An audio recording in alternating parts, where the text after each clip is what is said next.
Hey guys, welcome back to my channel. I'm Marcus. This is Low Budget Wisdom. Here's a question for you.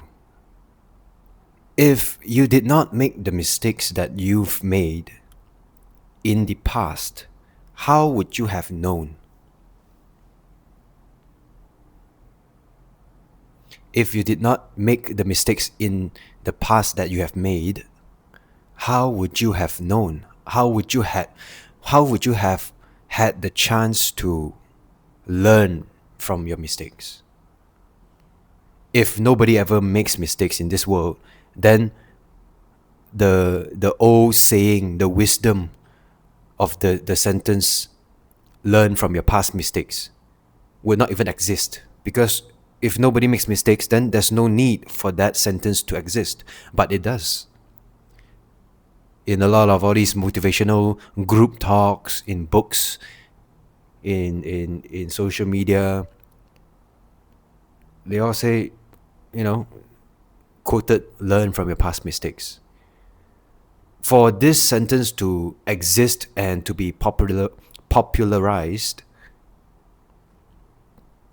means that everybody in their lives make mistakes, whether big or small, good or bad, does not matter. Mistakes are a fundamental block to build our own lives with. That's just truth.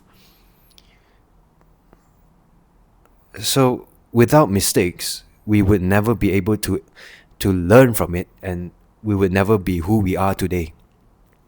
So, there's no need for guilt or shame or anxiety or fear of what we have done in the past. And we do not have to label it with emotions and all of that. I mean, after you've learned from it, then just move on. We got to move on. Stop living in the past. Because, you see, the thing is,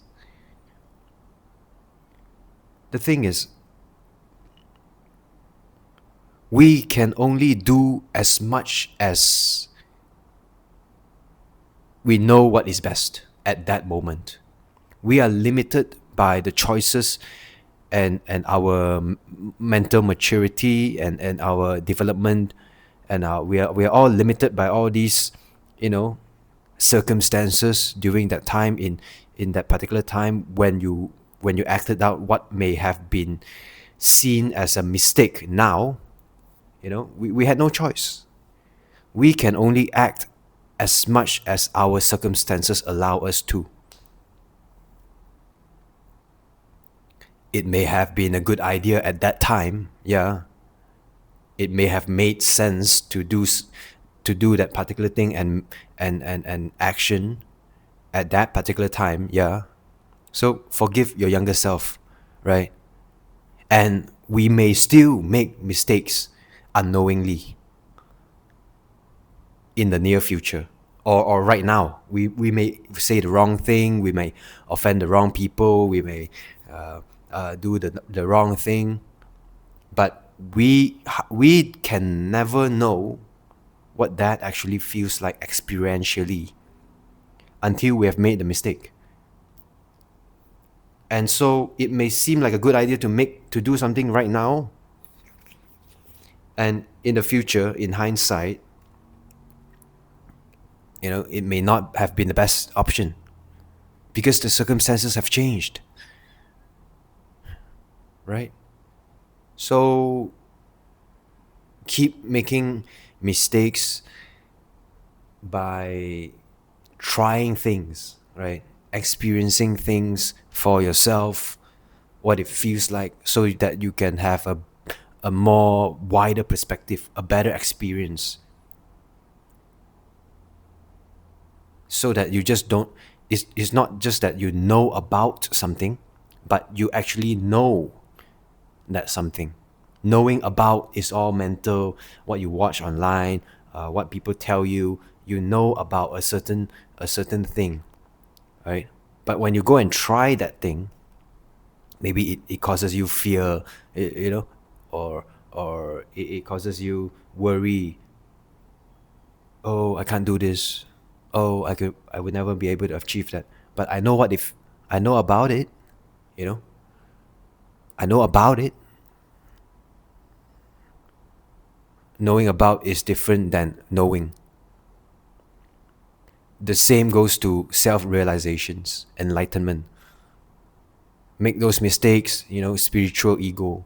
Go and do the mistake by believing that you are better than everybody else. Spiritual ego. Go and do that. Have spiritual pride. You see, I'm awake now.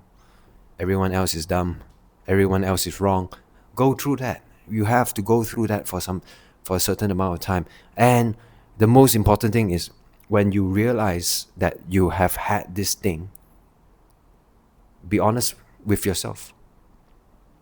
That's it. Your honesty will automatically shine forth and destroy and chip on all these spiritual egos slowly, bit by bit. Right? If you know what I'm talking about, then you know what I'm talking about. Probably something deep down within you knows exactly what I'm talking about. It feels right. If not, you wouldn't have clicked on my video and you wouldn't have watched for like 6 minutes.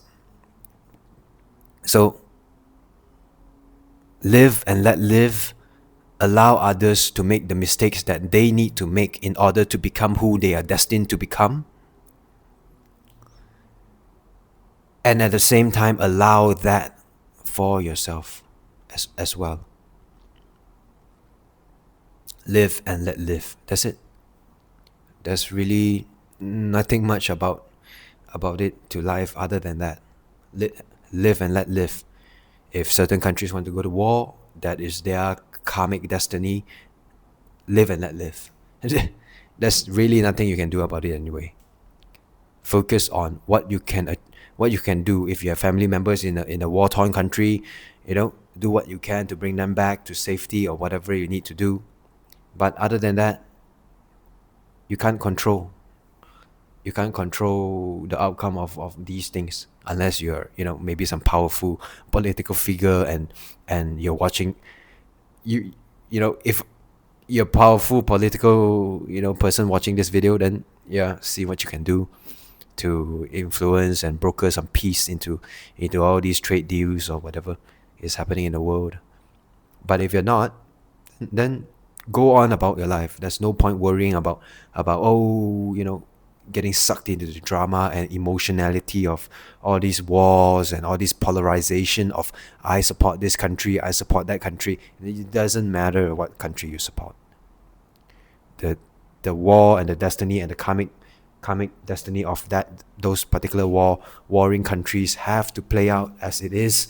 They have to make their own mistakes, just as how you have made your own mistakes in the past that you may feel like, now that you know better, now that you are more evolved consciously, now that you are more aware, in hindsight, you start to realize, oh, I made a mistake. I shouldn't have done something like that.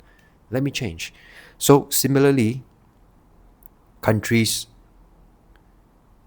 have the same karmic trend, right? Each country has to go through, all those levels of consciousness to come back to square one with the realizations and whatever they needed to learn. So live and let live. It doesn't matter. On the bigger sense of things, in the bigger sense of the universe, it is what it is. So if you understand this, share with someone who may have the capacity to understand what I'm talking about as well, or leave down a comment, like, subscribe, do whatever you want. All right, live and let live. See you guys in the next one. Bye.